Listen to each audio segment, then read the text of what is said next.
Hey guys, welcome to another episode of Chris, the podcast. I'm Matthew Farumbi, and I'm here with my dad. My name is Sunday Farumbi. And yeah, we're going into a long couple weeks of traveling, at least for us. I mean, at the time of recording this, by the time this gets out, I mean, we'll be either in the middle or at the end of the long trip. Of a longer. Yeah, maybe we'll be sharing more about that when we actually get back. So we might have an episode recorded wherever we are at the time to we'll see how that goes. All right. So the NBA finals or the conference semifinals, they are going on right now. Are you following that? Do you have any teams you're supporting? No, I haven't really kept up with it. I mean, what teams are in the semifinals right now?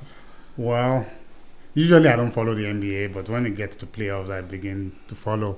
And for this year, I'm especially following I think it's the Western Conference semifinals. Mm-hmm. One of them, there are two semifinals.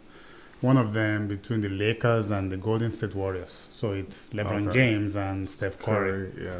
And it's been kind of interesting. As of the time we are recording this, I think they played game 4 yesterday, and the Lakers are up 3-1. Okay. So they need to just win one more to get to the Western Conference. I mean, a 3-1 lead has been blown before, so yeah, but it's going to be a Herculean task for the Golden State Warriors. They have to win the next 3 games. Right. They have to win 3 games to qualify. Meanwhile, the Lakers just need one more game, and I know the next game is going to be in San Francisco. If the Golden State Warriors win that one, then Game 6 will be back in LA. So I think if the Lakers don't win the next game, they will definitely win when they get back home. But also, they could blow the whole thing and not make it. So I know it's also crazy how many teams like California has. Not just NBA, but I know we kind of talked about that a little bit before. Yeah, especially baseball.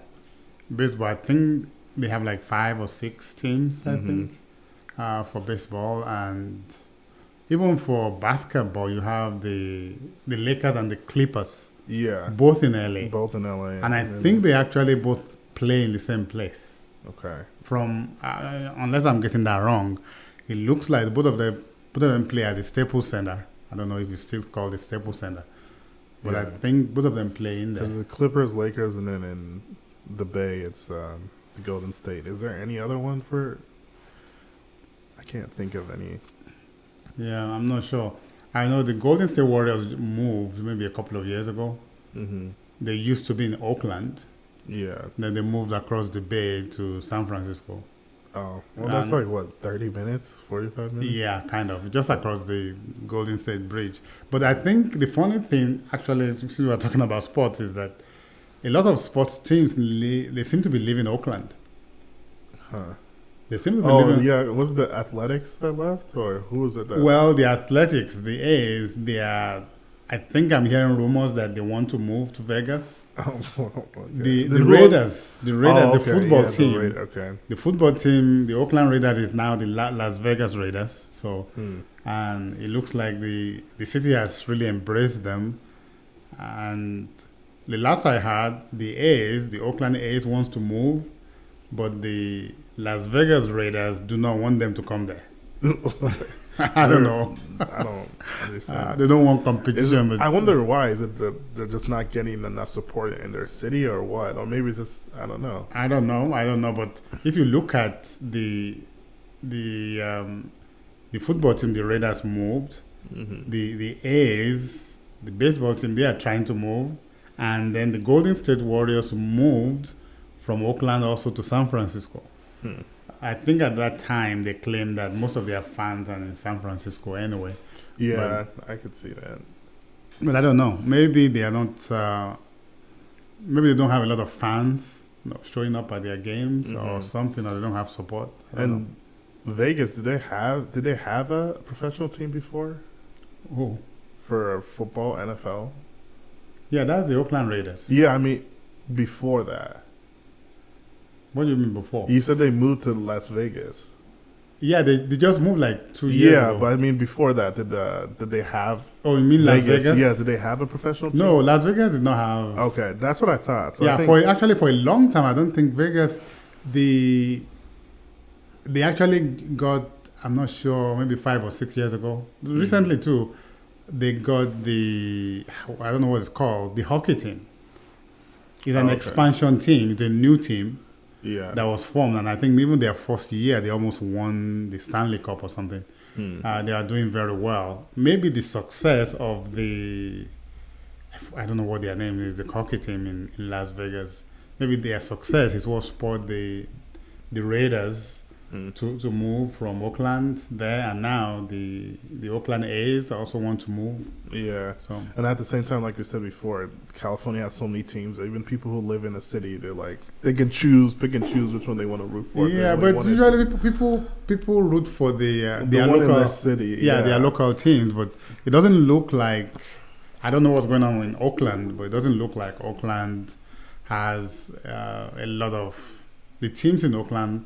Doesn't seem that they have a lot of support. Maybe because of their close proximity to San Francisco. I don't know. Yeah, maybe. That may be why that's the case. So. Yeah, I don't know. Yeah. Anyway, so I'm watching. I'm seeing. I want to see the Lakers not just in the Western Conference Finals. I want to see them in the finals. Versus who? Or just you don't care who they play against? I don't know. I know on the eastern side, I know the two teams, the New York Knicks and the Miami Heat also are playing. And then there is Boston and Philadelphia, the Celtics and the 76ers. And I don't know. I don't have any allegiance to any of the teams anyway. I just I wanted to see that matchup between Steph Curry and LeBron James, and it's been interesting so far. At least the 4 games they have played. So, all right. Well, I guess enough about basketball. Yeah. Do you want to hop into the? Yeah. Well, I think the main thing I want us to talk about today has to do with, and I don't know if I can even call it entitlement. It seems like entitlement. Okay, here's the background. There was this airline passenger in Canada, flying an Air Canada flight from Quebec City in Quebec to somewhere in Florida. I think Fort Lauderdale in Florida. Yeah. And he's flying business class, which from Quebec to Fort Lauderdale, I think I know it's 2 countries, but it's basically a local flight, really. So he's in business class, and he wanted the flight attendant that would serve him to speak French. Now, to be clear, both French and English are official languages in Canada. Yeah. And especially in the Quebec region, the Quebec is the main French speaking. Right. There. But the whole of Canada, they have 2 official languages, English and French. So this guy boarded the flight, and he wanted a flight attendant that speaks French to serve him or to attend to him. And he complained that... And to preface this, does he only speak French, or does he speak both? From the report, he speaks both. Okay. Yeah. Yeah. And for me, that was where my comment about entitlement maybe comes in. Maybe it's not right, I don't know. But he speaks both, but he is insisting that he wants the person serving him to speak French. Right. So the report said that person went to consult with some of the other flight attendants and then came back to him and told him, let me see the exact word. He says, "Sir, this is my section. You have the right to leave the plane, or I will serve you." So maybe that person is the person serving the business class section. Right. So what it will mean is either they swap positions and somebody else that speaks French comes to serve the whole business class, or this person who is serving the business class still does that, then one of the people who speaks French come to serve only just this one man. Right. I don't know how feasible is that. But he told the man that, well, it's either I serve you or you can take another flight. Mm-hmm. And the man said later that somebody else came from outside, maybe an airport agent or the airline agent came to tell him that they can put him on another flight if he wants, but he refused. He refused, and he said he's not going to do that. So he decided to stay on the flight. And the funny thing was, they said anytime the flight attendant speaks to him in English, he replies in French. He said he did that intentionally as an act of rebellion or something. I think that's even his words. Yeah, I mean, I'll let you continue. My first initial response is like, I feel like you should never be in a situation like that requesting to be served by a specific purpose or person unless there's like some sort of disability or need for that. Because for him, it's like, according to the article, he speaks both. He speaks both. Probably equally as well. Yeah. At least he understands English. Most of them do. Most people in the Quebec region that speak French, they also speak English. But you can get the French accent in their English. And here's the thing. Maybe going back, I used to work for a company that did business in Montreal, in the Quebec region, Montreal. And I've flown to Montreal several times. And I have noticed that really. I've actually noticed, and I don't know if we have any Canadian audiences listening or any person from Quebec. This is just my observation. I'm not saying it's true for most of them. But I have seen something about many of the Canadians from the Quebec region. It's like there's some kind of air of arrogance around them that says we have to do our things in French. No, they never said that in words, but you can get the sense from just being around them. So for those of us, like when I was traveling there, working, for those of us who are Americans, they know we don't speak French, so they speak English to us. We communicate, our meetings and work was done in English. But I noticed that any time they are talking to other people around them, other Canadians, they tend to want to speak French. And anyway, I will leave it at that. So I've noticed something like that. And I don't know if it's just the French language or just the Canadians who speak French that are like that. I think maybe I've heard some people say something about even the French people in France, who do not want to speak English or something, even though they speak English, especially those who travel over there, which I can understand. I can understand if you go to their country and they claim they don't want to speak English, guess what? That's their language. But also, for this person, I don't know.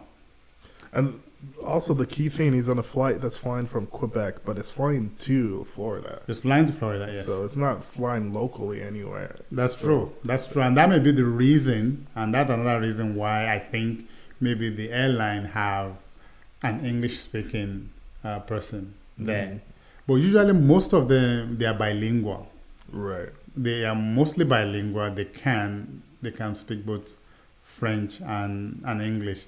Okay, for example, on international flights, and I've seen this many times. If I'm flying from the United States to Charles de Gaulle in Paris, for example, the airport, if it's Air France, typically they will do all the announcements and everything in both English and French. Okay. They would. But I'm trying to remember. I cannot remember. I know I've flown Delta Airlines, which is an American airline, Delta Airlines to France before, and I have a feeling they only do it in English. In English. I won't be surprised. But it's very likely they also do it in both English and French. I've seen that with Air France. I've seen it with Lufthansa, which is a German airlines. So from here, maybe you're flying from Chicago to Frankfurt, they will do announcement in both German and and English. The same thing, whether it's KLM in Dutch, they will do English and Dutch. So, and I can also almost assure you also, I think this flight, because I've been on Air Canada flights before, whether flying between cities in Canada or from the US to Canada or back, the normal announcements, they always do both languages. Yeah, and it doesn't even say, it doesn't specify for the announcements. I'm guessing they probably still did it in both. I'm sure they did. But he's requesting specifically when they talk to him. Yeah, when they asked. And that's the thing. That's the thing. So I don't understand. And that was why I made the comment earlier about maybe there's a sense of entitlement here and some kind of anger about, you should be able to speak French or something like that if you are working in this place. So, but like I said, I think, once again, I may be completely wrong, but when I've been in the Quebec region, in Montreal area, especially when I've worked there, I have noticed that tendency in some of the, of course I didn't meet all of them, but some of the French-speaking Canadians, there's that air of arrogance about, it's the way we like to do things over here, is the way we want to do things. And some of the history I had also, once again, this is just coming from me, I don't know if this is right or wrong or correct, but this was the information I was given. Because I actually asked some people when I saw the first time I flew to Montreal and came out of the airport, got into my rental car, and I was driving to the plant where I was working. It looks different. I've been to Toronto before. You get out of the airport in Toronto, you come out. If they don't tell you, you think you are still in the United States. Yeah, it looks very similar. Toronto is like what, the New York of maybe. Yeah, I've been to similarity. I also been to Alberta, Calgary, for example. You come out, everywhere looks like the United States. Quebec is different. You could just see a difference. And I remember actually asking some of my colleagues that I was working with at the time, I said, so what does it seem like the infrastructure and the way things are here? It's like, it looks slightly a little bit different, a little bit, backwards. That was the word I used, because it doesn't seem like up to the level of other parts of Canada that I have been. And they told me that for a long time, Quebec actually did not want to be part of Canada. They wanted to secede and be a separate country by themselves. So that person told me, a Canadian, told me that they spend a lot of their money doing that, trying to get at architecture. Yeah, to secede and be a different country, but it was not. It never succeeded. So it was not until very recently that they began to work on the infrastructure instead of trying to spend all the money to get out of the country. They allocated too much resources on other things. Yeah. So I think maybe there is something about Quebec region, I don't know whether it's animosity, I will call it, or something about being part of Canada, that anytime they get any kind of opportunity, they want to kick against it. So maybe that's what we're seeing in this passenger, who, though he speaks French, decided that he needed to be served by a flight attendant that speaks French. Even though he speaks English, decided that he wants to be served by a flight attendant that speaks French, and then he filed a complaint to the Canadian authorities or something about that. So for me, it's just it brings up the topic of, like I say, entitlement. So when you think you are entitled to something, I don't know whether right or wrong, how does that behavior show up in us? How does it show up? And I'm just using that term in general. How does it show up in the way we behave? Because if you look at this person's behavior on the surface, it looks, I don't know, it looks ridiculous. Right. No, if he didn't speak English, I could understand. Right, because it becomes more of an accessibility thing rather than I just want you to speak to me in the language that I want. Yeah, exactly. That I want, because it's not like it does not speak the other language in the language that I prefer. So, and again, that's also a little bit different too, because like you said, the announcements and everything is in.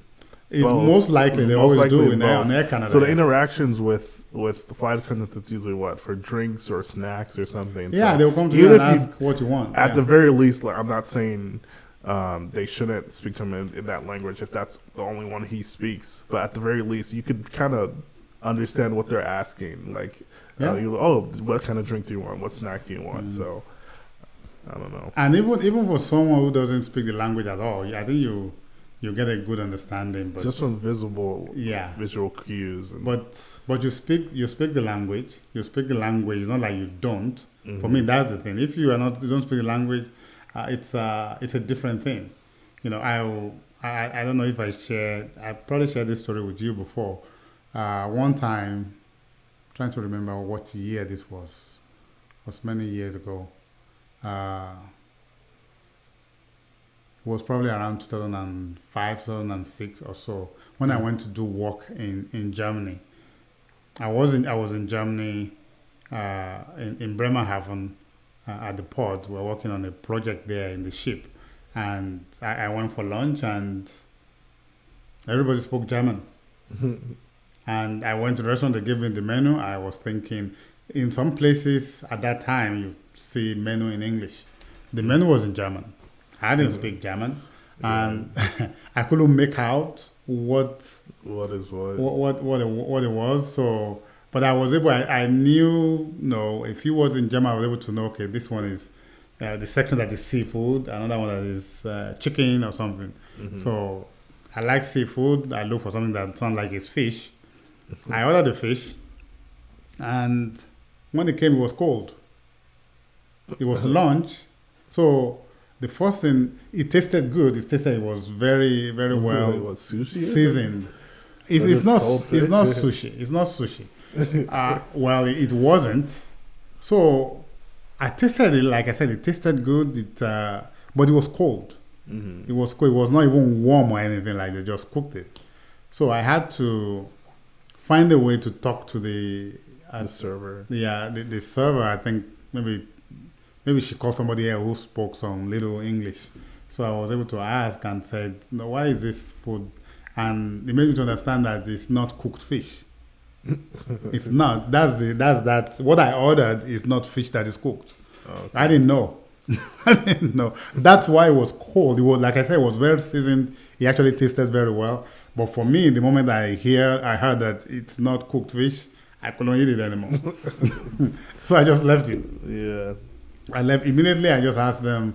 I told them I can't eat this. I asked them for my check, and I paid and left. So I didn't eat that day. And I remember, I went back. You just didn't eat at all, just because you could have got something else. Well, right? I didn't eat lunch that day. I ate dinner. But here's the funny thing: I was there. I was in that place for 6 weeks. I was there for 6 weeks for the project. And I don't know, maybe the following week, because it was at the port. There was not a lot of restaurants around there. So eventually I went back there, maybe the following week. I went back there, and then they recognized me. And I told them, they were laughing about it.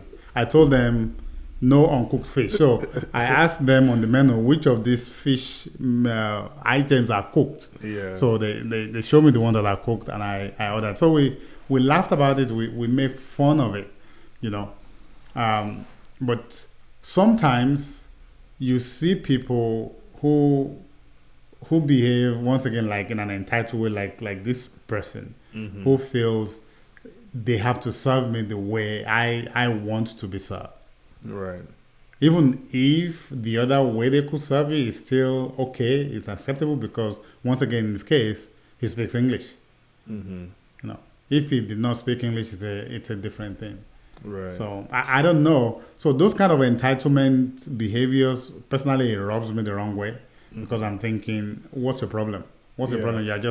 You're thinking too highly of yourself. Right. Yeah. And when I think of entitlement, I think there's two ways sometimes you can go about it. Because if you're entitled to something that you paid for, I think there's definitely that.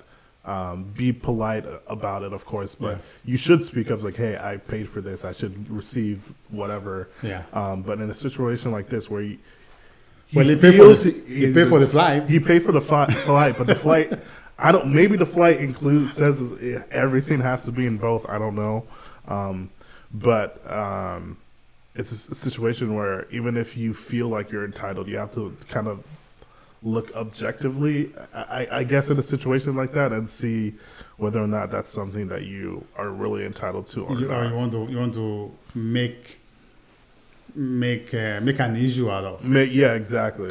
Because most people just internalize that as like, oh well, maybe they expected to be spoken to in French. Was like, oh, well, who cares? Yeah. So well, here's the other one. There was one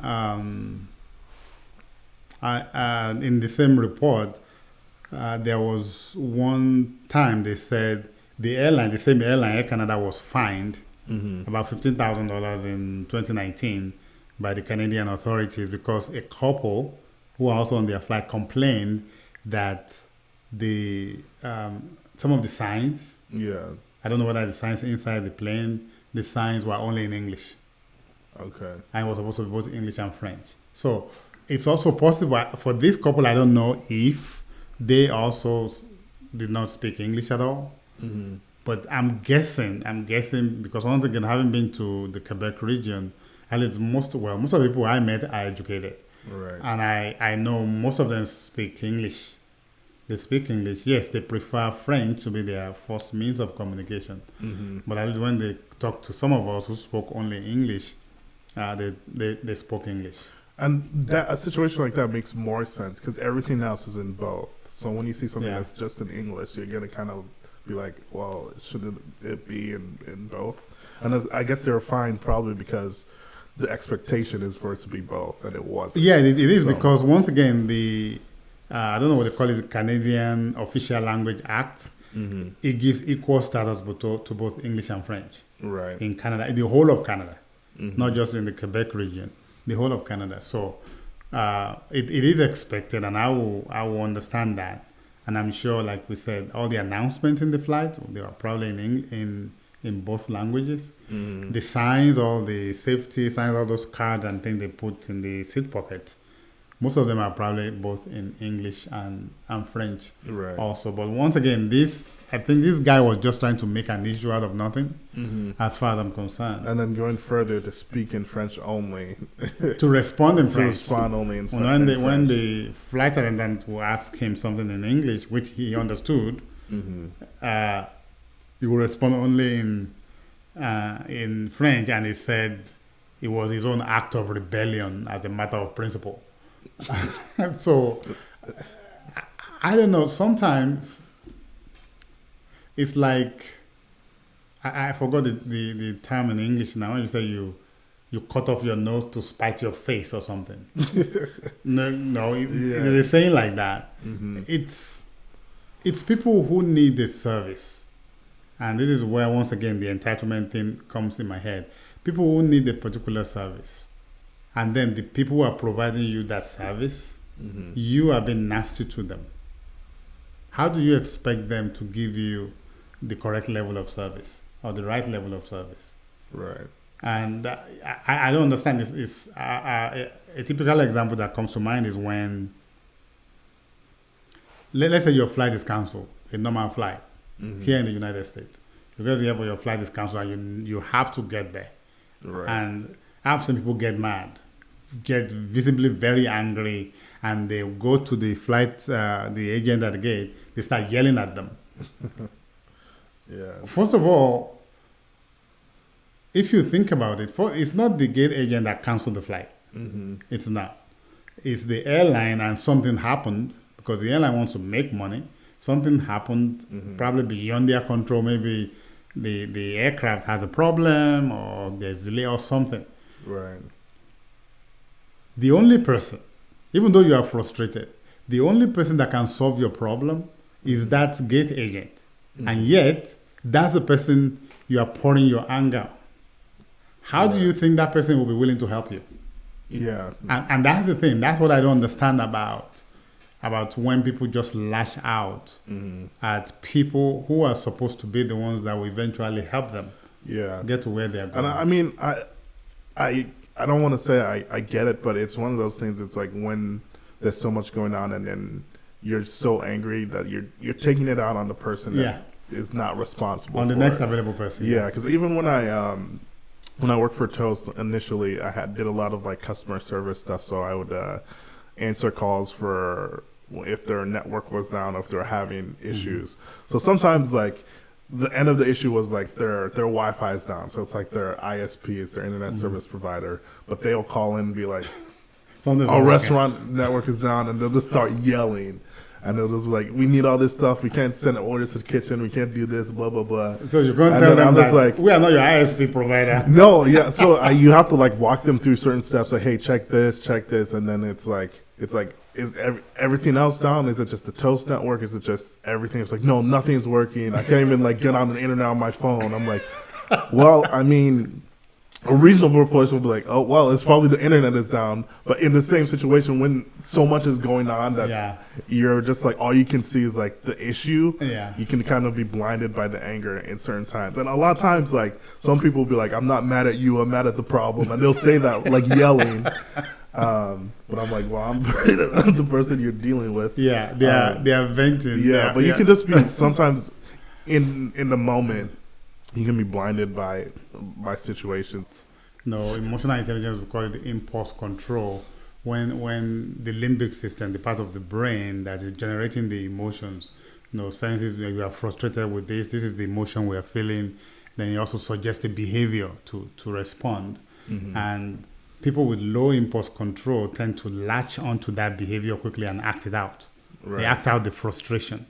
And the key is developing higher levels of impulse control so that we can at least pause for a few seconds. All we need, research says about 6 to 8 seconds that we need now for the rational part of our brain to come in and be able to come up with some much more rational response. Right. Because if you think about it, if you are lashing out at the person that will help you or that can help you out of that situation, how likely do you think that person will be willing to help you, especially if your tantrum is making them angry, also. So those are the kind of things that we tend to shoot ourselves in the foot, or like I said, cut off your nose to spite your face, and not do what you are supposed to do. And unfortunately, that kind of thing happens in many parts of human interactions when we vent our anger on somebody, either unsuspectingly, or sometimes we even blame the people for something that they are not to be blamed for, and we unload on them. So I mean, anything else we want to touch on? No, that's it for today. We just want to talk about this man that is flying and venting his anger on the flight attendant. So, yeah. Well, guys, this has been another episode of Chris, the podcast. As always, rate and review us on Apple or Spotify. Give us a like on YouTube and subscribe. And we'll see you next time. See you next time.